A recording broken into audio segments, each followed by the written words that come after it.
Gimana jadinya kalau besok pagi kalian bangun dan satu hal paling manusiawi dalam diri kalian tiba-tiba hilang? Bukan uang, bukan teknologi, tapi rasa takut. Nggak ada lagi deg-degan sebelum ambil keputusan. Nggak ada lagi overthinking. Nggak ada lagi mikir gimana kalau gagal. Semua orang literally jadi berani tanpa batas. Orang nyebrang jalan tanpa lihat kiri kanan. Orang ngomong tanpa filter. Bahkan orang mungkin nggak mikir dua kali buat ngelakuin hal yang sekarang kalian anggap gila. Kedengarannya kayak dunia yang bebas kan? Tapi tunggu dulu, kalau rasa takut hilang, yang hilang itu cuma rasa panik atau justru hal yang selama ini diam-diam menjaga kita tetap hidup? Kalau dipikir-pikir, rasa takut itu sering dianggap musuh. Dia bikin kalian ragu, bikin kalian menunda, bikin kalian mundur sebelum mulai. Tapi secara biologis, rasa takut itu bukan bug. Dia itu fitur paling tua di otak manusia. Di dalam otak kalian ada bagian kecil bernama amigdala. Kerjanya simpel, deteksi ancaman secepat mungkin. Sebelum kalian sempat mikir logis, amigdala udah duluan ngegas. Bahaya, lari sekarang. Itu yang bikin jantung kalian deg-degan. Itu yang bikin tangan kalian dingin. Itu yang bikin kalian refleks menghindar. Yang hilang itu cuman panik. Atau justru hal yang selama ini diam-diam menjaga kita tetap hidup. Dan selama ribuan tahun, sistem ini yang bikin manusia bisa bertahan hidup. Tanpa rasa takut, nenek moyang kita nggak akan kabur dari predator. Nggak akan waspada sama racun. Nggak akan mikir dua kali sebelum ambil resiko fatal. Jadi pertanyaannya, sekarang berubah. Ini bukan lagi, gimana kalau kita nggak punya rasa takut? Tapi, apa yang sebenarnya kita hilangkan ketika kita menghapus sistem pertahanan paling dasar dalam diri kita? Karena kalau rasa takut benar-benar hilang, yang berubah bukan cuma cara kalian merasa, tapi cara dunia berjalan. Dan disitulah semuanya mulai kacau. Oke, sekarang bayangin, ini benar-benar terjadi. Satu hari, satu momen semua manusia kehilangan rasa takut. Bukan berkurang, tapi nol. Hari pertama, kelihatannya keren. Orang-orang jadi lebih jujur. Nggak ada lagi yang takut ngomong di depan umum. Nggak ada lagi yang nahan mimpi. Tapi efek sampingnya langsung muncul. Nggak ada yang takut kecelakaan. Nggak ada yang mikir ini bahaya. Orang nyetir ugal-ugalan, loncat dari tempat tinggi cuman karena penasaran. Ambil keputusan ekstrim tanpa mikir konsekuensi. Karena satu hal hilang, rem. Rasa takut itu selama ini bukan cuma emosi, tapi sistem pengereman hidup. Dan sekarang semua orang full gas. Hari kedua, interaksi sosial mulai berubah. Kalian tahu kan kenapa orang kadang gak jujur? Karena takut nyakitin, takut ditolak, atau takut konflik. Sekarang semua itu hilang. Orang ngomong apa adanya, tanpa sensor, tanpa filter. Gue gak suka sama kalian, kerja kalian jelek, gue bosan sama hidup ini. Awalnya mungkin terasa real, tapi lama-lama jadi kasar tanpa batas. Hubungan mulai retak. Pertemanan hancur, bahkan keluarga bisa runtuh. Karena ternyata rasa takut juga yang selama ini menjaga harmonisasi sosial. Hari ketiga, muncul sisi lain. Orang nggak takut lagi gagal. Startup bermunculan, ide-ide gila dieksekusi. Orang keluar dari zona nyaman tanpa mikir dua kali. Ini kedengarannya positif, dan memang iya di awal. Tapi tanpa rasa takut, orang juga nggak akan takut jatuh terlalu dalam. Investasi sembrono, keputusan impulsif, ambisi jadi buta arah.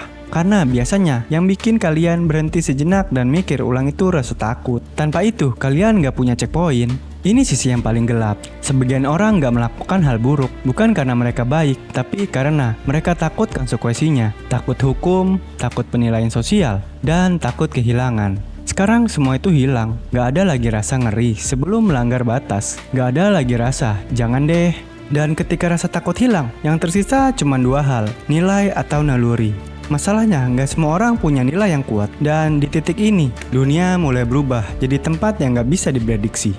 Jadi sekarang kita lihat polanya. Rasa takut itu bukan cuma bikin kalian lemah, dia juga menjaga struktur dunia tetap stabil. Tanpa dia, semuanya jadi liar, nggak terkendali, dan pelan-pelan mulai runtuh. Tapi ini baru permulaan, karena yang lebih menarik bukan cuma apa yang terjadi di luar, tapi apa yang terjadi di dalam kepala manusia saat rasa takut hilang. Dan disitulah jawabannya jauh lebih dalam dari yang kalian kira.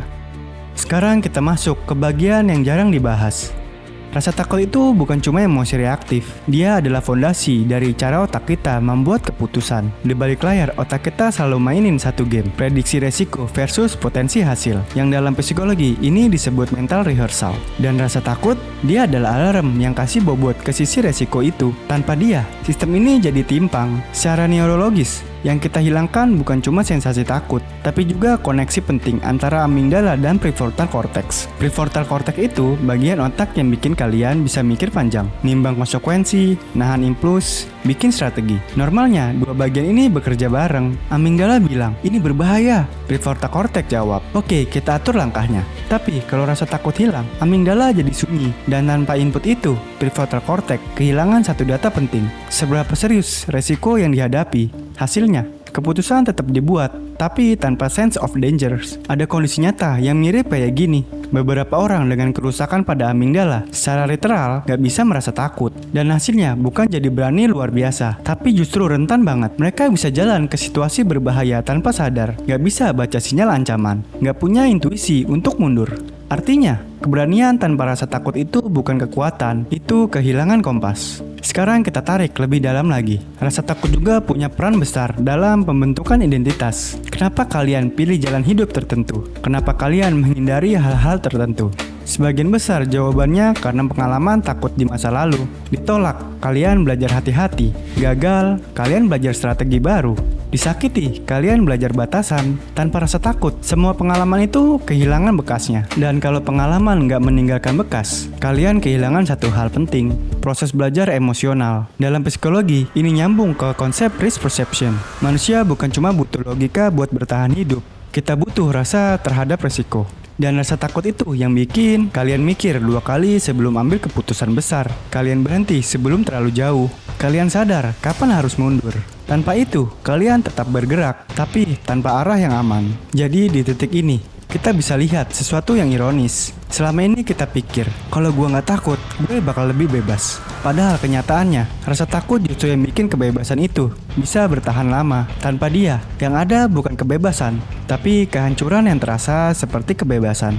Dan sekarang pertanyaan terakhir, bukan lagi soal dunia, tapi soal kalian. Kalau rasa takut kalian hilang hari ini, apakah kalian benar-benar akan jadi versi terbaik dari diri kalian? Atau kalian justru kehilangan sesuatu yang selama ini diam-diam menjaga kalian tetap utuh?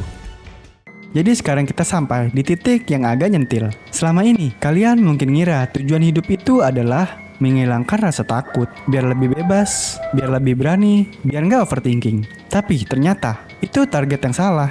Karena dunia tanpa rasa takut bukan dunia yang ideal. Itu dunia yang nggak punya rem, nggak punya arah, dan pelan-pelan hancur. Masalahnya bukan rasa takut.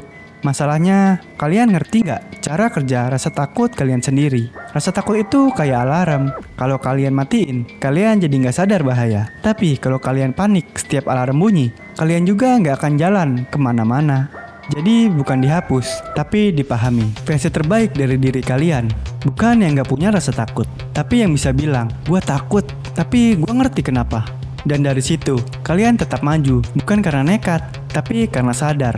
Sekarang coba jujur sama diri kalian sendiri. Apa hal yang selama ini kalian tunda? Bukan karena kalian gak mampu, tapi karena kalian takut. Dan pertanyaan yang lebih penting, itu rasa takut lagi melindungi kalian atau justru lagi nahan kalian?